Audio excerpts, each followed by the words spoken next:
Education টিকেশ্যন চেনেললৈ সকলোকে স্বাগতম জনাইছোঁ। আৰু বন্ধুসকল, বহুত এটা ইম্পৰ্টেণ্ট আপডেট সেইটো হ'ল যে আমাৰ অংগনবাড়ীৰ ফালৰ পৰা পোষ্ট ওলাইছে আৰু অসম চৰকাৰৰ মহিলা আৰু শিশু বিকাশ বিভাগৰ নিৰ্দেশনা অংগনবাড়ী কেন্দ্ৰসমূহত খালী হৈ থকা যিমানবোৰ অংগনবাড়ী কৰ্মী আৰু সহায়িকা পদত স্বেচ্ছামূলক সেৱাৰ বাবে স্থানীয় ইচ্ছুক মহিলাৰ পৰা আবেদন পত্ৰ বিচৰা হৈছে। আবেদন প্ৰপত্ৰ কাৰ্যালয় খোলা অৱস্থাত কাৰ্যালয়ৰ পৰা সংগ্ৰহ কৰিব পাৰিব। কাৰ্যালয়ৰ পৰা যোগান ধৰা নিৰ্ধাৰিত প্ৰপত্ৰ পূৰণ কৰি যাৱতীয় তথ্য আৰু নথিপত্ৰসমূহ বিজ্ঞাপনৰ জাননী প্ৰকাশ হোৱা তাৰিখৰ পৰা 18/1/2025 তাৰিখৰ ভিতৰত মানে 18 জানুৱাৰীৰ ভিতৰত আপোনালোকক জমা দিব কৈছে। আৰু সাক্ষাৎকাৰৰ তাৰিখ আৰু স্থান পৰৱৰ্তী সময়ত কাৰ্যালয়ত ঘোষণা কৰা হ'ব।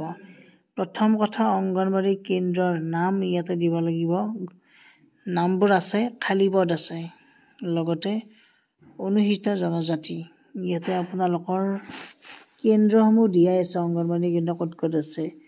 দক্ষিণ লখিমী, ডিপু চুবুৰী, বৰপমুৱা, মাউৰা চুবুৰী, ডবলি চাপৰি, টাকাৰ চুক, মধ্য গেজেৰা, ৰাভা চুক, উজনি ৰতনপুৰ, উজনি দামবকিয়াল, উজনি জামুদুচুক, উজনি চন্দিৰাম, এনেকুৱাকৈ বহুকেইটা আছে, চাই ল'ব পাৰে আপোনালোকে।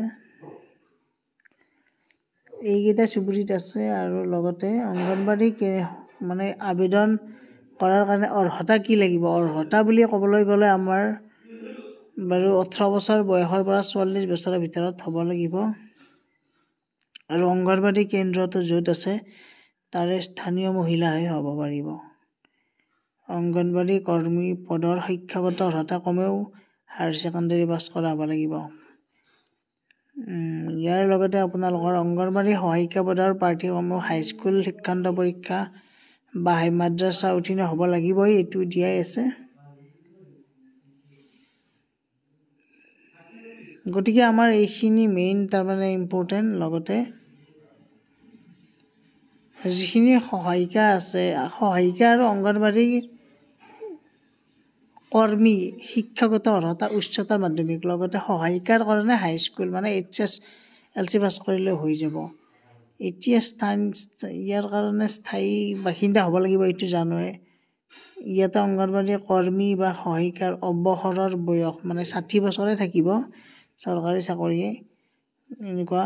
আৰু গতিকে এইখিনি আপোনালোকৰ এতিয়া আবেদন কৰোঁতে শিক্ষাগত অৰ্হতাৰ চাৰ্টিফিকেটখিনি লাগিব, বয়সৰ প্ৰমাণপত্ৰ, চৰকাৰী চিকিৎসালয়ৰ স্বাস্থ্য সম্পৰ্কীয় প্ৰমাণপত্ৰ, হেল্থ চাৰ্টিফিকেট এখন লাগিব, লগতে আপোনালোকৰ কাষ্ট চাৰ্টিফিকেট লাগিব, আধাৰ কাৰ্ডৰ ফটো লাগিব, আবেদনকাৰীৰ একপি পাছপোৰ্ট চাইজ ফটো লাগিব। আৰু তলত দিয়া কাৰণসমূহৰ কাৰণে কোনো আবেদনকাৰীৰ প্ৰাৰ্থিত্ব বাতিল হ'ব পাৰে। যদি তেওঁ মানসিকভাৱে সুস্থিৰ নহয় তেনেহ'লে তেওঁক লোৱা নহ'ব। আদালতত যদি কিবা গোচৰ চলি আছে তেওঁক লোৱা নহ'ব। লগতে যদি বিদ্যালয় অথবা মহাবিদ্যালয়ত পঢ়ি আছে তেতিয়াও নহ'ব। লগতে আবেদনকাৰী আবেদন দাখিল কৰা আৰু প্ৰাৰ্থী মকৰাল কৰাৰ আগে যদি অংগনবাড়ী কেন্দ্ৰৰ জৰীপ এলেকাৰ যদি বাহিৰ এলেকালৈ স্থায়ীভাৱে বসবাস কৰিবলৈ গুচি যায়, যদি এটা স্থানত থাকে তেতিয়াহে পাৰিব, মানে স্থায়ী বাসিন্দা হ'বই লাগিব তেওঁ সেই চুবুৰীটোৰ বা সেই গাঁওখনৰ। গতিকে অংগনবাড়ী কেন্দ্ৰৰ কাৰণে পোষ্ট ওলাইছে, আবেদন কৰিব পাৰে কাৰ্যালয়ত গৈ কিনে, জিলা কাৰ্যালয়ত। গতিকে এইখিনি আছিল আপোনালোকৰ কাৰণে এটা ইম্পৰ্টেণ্ট আপডেট, সকলোৱে শ্বেয়াৰ কৰি দিব, লগতে ছাবস্ক্ৰাইব কৰি বেল আইকনটো প্ৰেছ কৰি দিয়ক চেনেলটো। ধন্যবাদ, থেংক ইউ।